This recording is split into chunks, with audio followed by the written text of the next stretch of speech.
नंदी कैसे बने भगवान शिव के सवारी। हिंदू धर्म में सभी देवताओं के अपने अपने वाहन होते हैं। जैसे भगवान विष्णु का वाहन गरुड़ है, तो माँ लक्ष्मी का वाहन उल्लू होता है। भगवान गणेश जी का वाहन मूषक होता है। उसी तरह भगवान शिव की सवारी नंदी है। आपने शिव मंदिरों में देखा होगा, भगवान शंकर के साथ बैल रूपी नंदी जी की मूर्ति लगी होती है और उनकी पूजा भी होती है। एक पौराणिक कथा के अनुसार ब्रह्मचारी व्रत का पालन कर रहे ऋषि शिलाद को भय होने लगा कि उनकी मृत्यु के बाद उनका वंश समाप्त हो जाएगा। इस भय के चलते उन्होंने पुत्र प्राप्ति के लिए कठोर तपस्या शुरू कर दी। तपस्या से प्रसन्न होकर भगवान शिव ने शिलाद ऋषि को दर्शन दिए और वर मांगने के लिए कहा। तब शिलाद ऋषि ने शिव से कहा कि उसे ऐसा पुत्र चाहिए जिसे मृत्यु तक छू ना सके और उस पर आपकी कृपा हमेशा बनी रहे। भगवान शिव ने उसे आशीर्वाद देते हुए कहा कि ऐसे ही पुत्र की प्राप्ति तुम्हें जरूर होगी। अगले दिन ऋषि शिलाद एक खेत से गुजर रहे थे।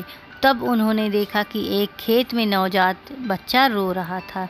बच्चा काफ़ी सुंदर था और लुभावना। उन्होंने सोचा कि इतने प्यारे बच्चे को कौन छोड़कर चला गया। तब शिव जी की आवाज़ आई कि शिलाद, यही तुम्हारा पुत्र है। ये सुनकर ऋषि शिलाद बेहद प्रसन्न हुए और बच्चे को देखभाल करने अपने साथ ले गए।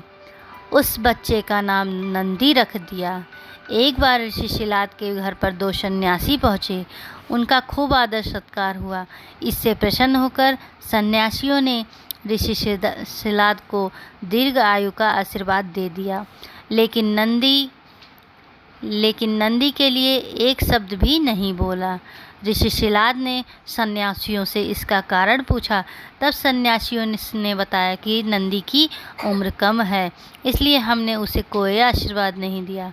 शिव ने नंदी को बनाया सवारी। यह बात नंदी ने सुन ली और ऋषि शिलाद से कहा कि मेरा जन्म भगवान शिव की कृपा से हुआ है और वे मेरी ही रक्षा करेंगे।